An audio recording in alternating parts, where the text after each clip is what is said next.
The scheduling matrix for the West Virginia men's basketball team was revealed last week. And in this episode of Couz's Corner, we're going to talk about what it means for the Mountaineer squad going into the 25-26 college basketball season under first-year head coach Ross Hodge. Let's have that discussion. I'll give you my thoughts on this schedule and why it lines up really well for the Mountaineers. Let's have that conversation right after this. Since 1931, the attorneys at Katz, Cantor, Stone Street, and Buckner have been the voice for victims who have suffered serious injury or death. They have a fierce passion for truth and justice and a sincere compassion for those who have been wronged by others. Whether you have been in a car accident or fighting with an insurance company, or you or a loved one has suffered serious injury or death due to medical negligence, we will ensure your voice is heard loud and clear.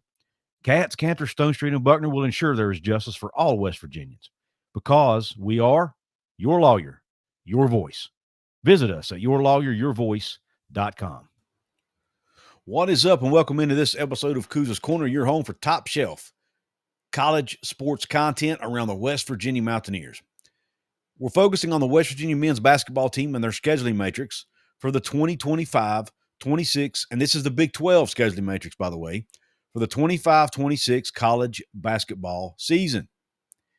And I think this lines up really, really well for the Mountaineers. And the reason I think that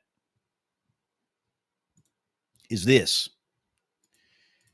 First off, when you look at it here, you can see, and let me scroll a little bit so you can see it better. But as you see here, they're going back to 18 conference games. They're getting away from the 20 conference games. They tried that a year ago.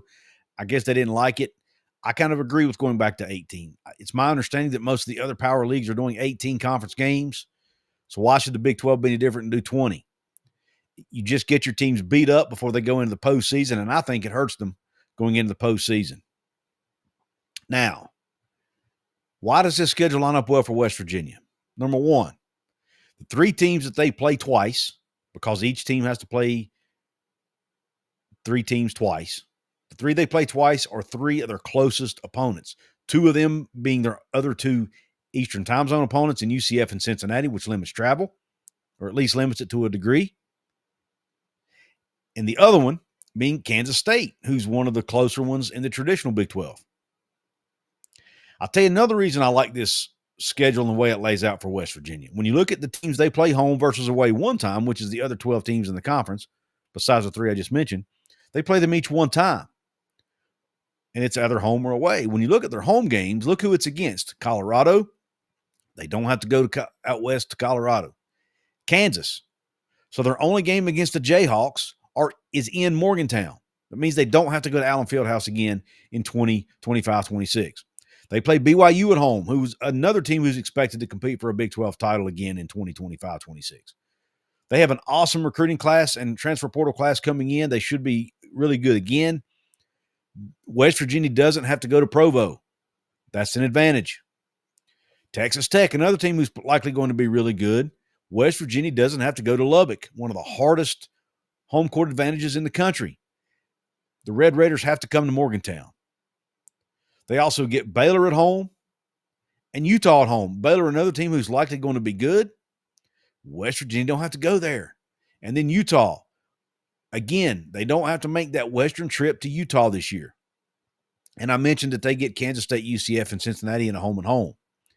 Now, even though they don't have to go to Utah, they do have to go out west at least one time to face the Arizona schools. Now, even though the times and dates haven't been announced yet, West Virginia will likely be making that in one trip. They will likely play Arizona and Arizona State in back-to-back games, maybe even on a Saturday, Monday, or a Saturday, Tuesday, something like that.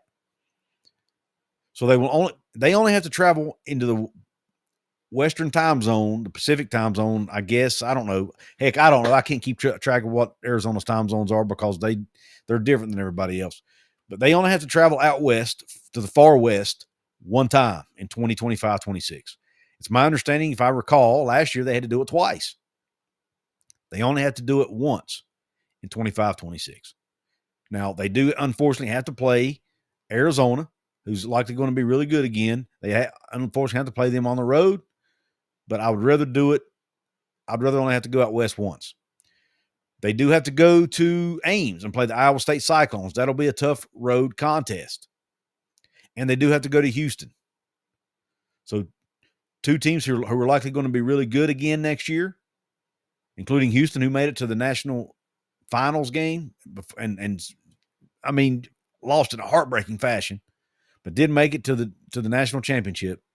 Houston. West Virginia has to go there. And they have to go to Ames to play Iowa State.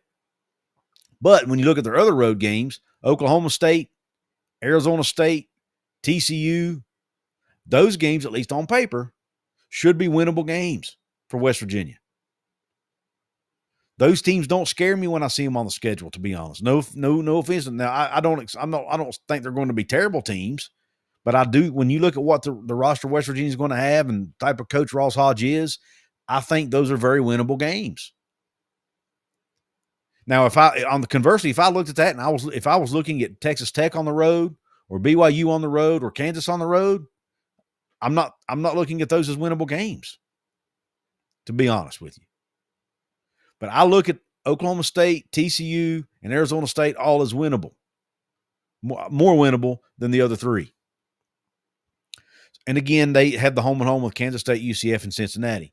So I like the way this schedule lays out. Now, it'll be interesting to see the dates of these games. Will they get the Arizona State games in one trip? I would assume so. If not, it'll be a little tougher to manage it. But I like the way it lays out. Again, to rehash it, they get the 2 Eastern time zone opponents twice, which limits their travel out west. They only have to go to the far west, to the Four Corner schools once, hopefully. And that's against Arizona State, which will likely be done in one road trip. They don't have to go to Colorado, don't have to go to Utah, the state of Utah at all, because they play both Utah and BYU at home only. They don't have to go to Allen Fieldhouse, and they don't have to go to Lubbock nor Waco. I love how that plays out. Really, I look at this, they really only have 3, maybe 4 extremely tough road games. And that is Iowa State, Houston, Arizona, and I'll throw Kansas State in there as a really tough road opponent. But I really, really like how this schedule lays out, at least so far, when you look at the matrix, the Big 12 scheduling matrix, how this lays out for this West Virginia Mountaineer men's basketball team in 2025, 26. But what do you think? Do you think this lays out well for West Virginia, or am I being too positive about it? Let me know in the comment section what you think about this schedule for the Mountaineers. I want to hear it. I want to give a quick shout out to Appalachia Digital, the other sponsor of this channel. Hit them up for your website needs, whether you're building a new site or wanting to get found more on Google. Go to appalachiadigital.com/Couz.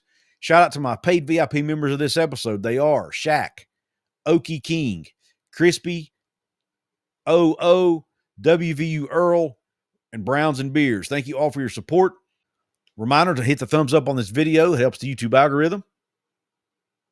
Reminder to subscribe to the channel if you haven't yet, and please make sure you turn on your notification bell and make sure notifications are on your device so you'll be notified of future uploads and future live streams that I may do going forward.